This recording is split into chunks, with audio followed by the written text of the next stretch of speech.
Yeah? That big new guy's messing around your pups in the barn.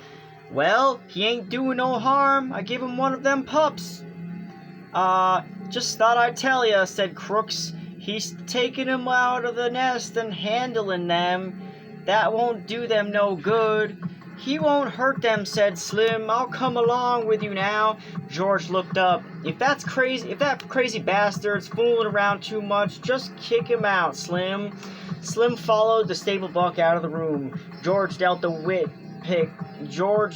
and Whit picked up his cards and examined them. Seen the new kid yet? He asked. What kid? George asked. Why, Curly's new wife. Yeah, I seen her. Well, ain't she a Lulu? I hope that's not offensive. I ain't seen that much of her, said George. Whit laid down his cards impressively. Well, stick around and keep your eyes open.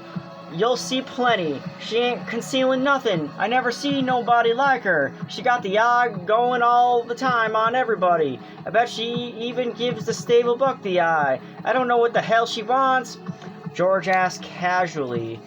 Been any trouble since she got here?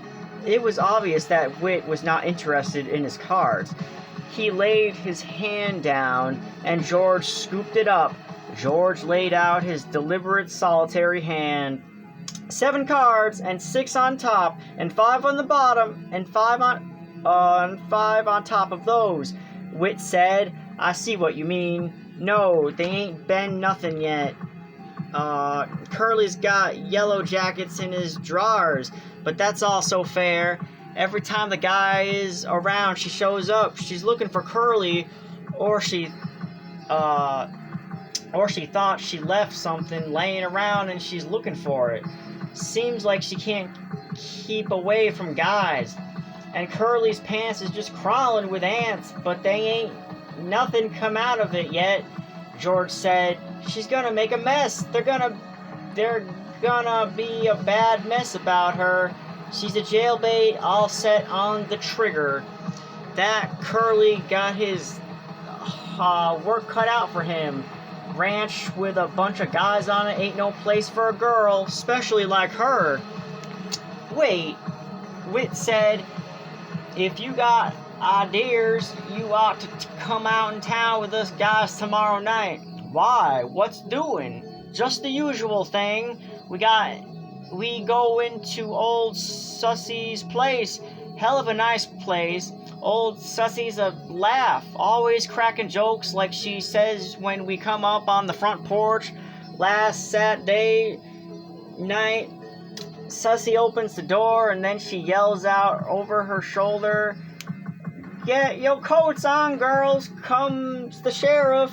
She never talks dirty neither. Got 5 girls there.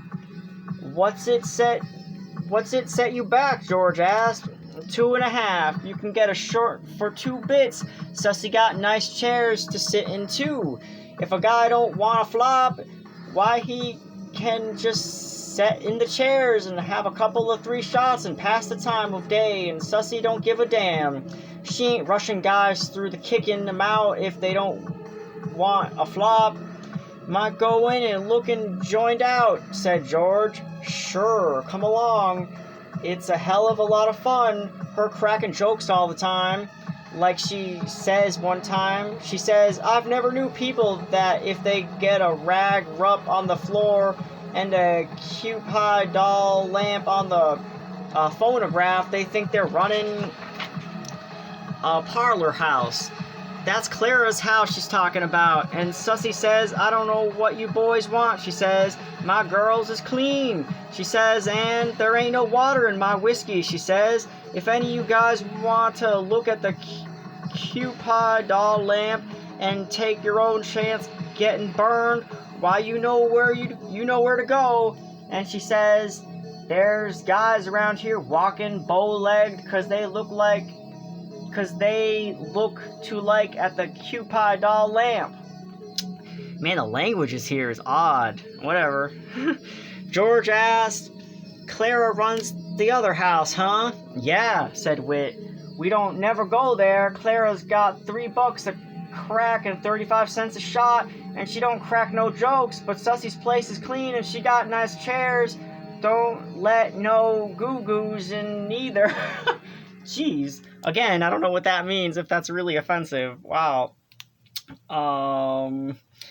Me and